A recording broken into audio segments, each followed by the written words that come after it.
Hi, this is Dr. Jeff Davis, President of Lordship Investments and Director of New Way Community, coming to you today with 5 minutes to live by.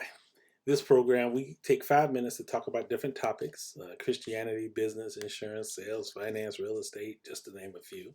Today, we're going to be coming out of a book I wrote, How to Become a Real Estate Investor.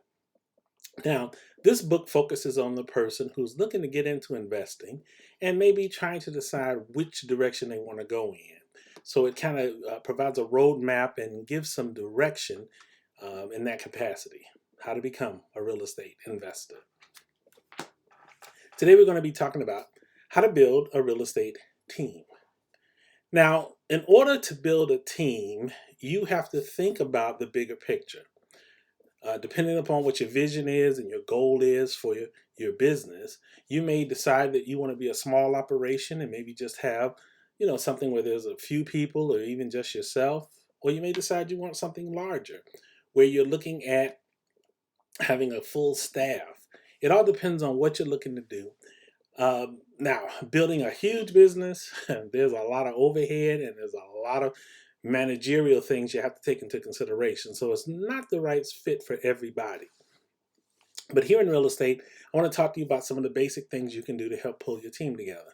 First of all, you got to decide which market you're going to be in. If you're going to be a wholesaler, your team is going to be relatively small, typically, unless you're looking again to grow to a larger scale. But you're going to have to, find sellers, find buyers. You're going to need a title company to work with, sometimes an attorney as well. So the team won't have to necessarily be huge because you're just transacting contracts. You're just moving contracts back and forth. Now, if you want to get into fix and flip or become a landlord, you're going to definitely need a bigger team. Fix and flip, you've got to have contractors. You need to have a realtor.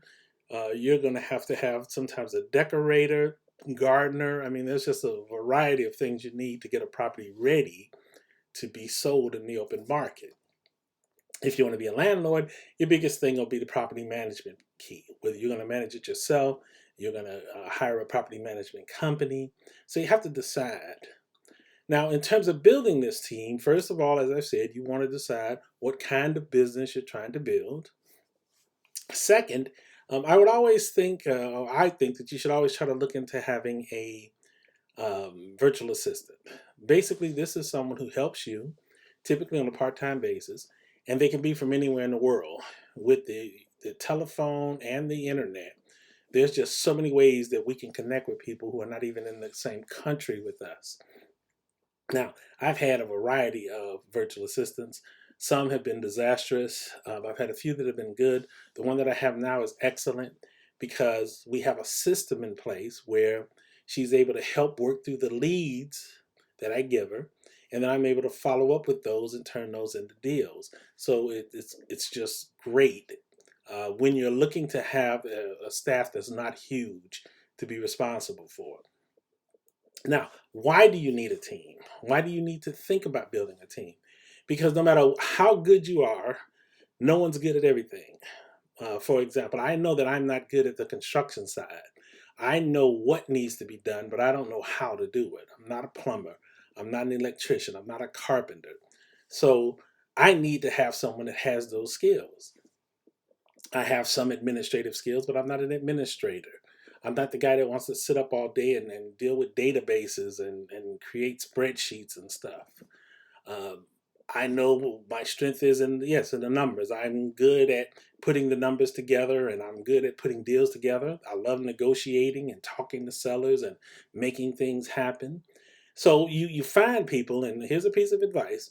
When you're a leader, regardless of how many people you're leading, always staff to your weakness. Don't go out there and find people that are just like you, who have the same skill set as you do, thinking you're going to build a better team, because you're not. You have skills and abilities that you're going to bring to the table, and you want to staff with people who have skills you don't have to help you to have a complete organization. Again, regardless of how large it is, how much business you do, you want to make sure that you are surrounded by people who are able to bring to the table things you don't have. If you don't like administration, get you someone with an administrative mind. If you don't like the finances, then make sure there's somebody on your team who's able to analyze the finances to make sure deals can be put together. Whatever it may be, bring in the people that'll help you to get it done. Again, the book we're coming out of is How to Become a Real Estate Investor. You can pick up a copy at www.nwcom.org. Again, that's www.nwcom.org. Or you can go to www.amazon. Pick up books by Jeff Davis, Dr. Jeff Davis. There's a whole slew of them there for you. Again, it's been great having you here, talking with you for these few minutes. Till the next time, I wish you to have a day filled with both success and happiness.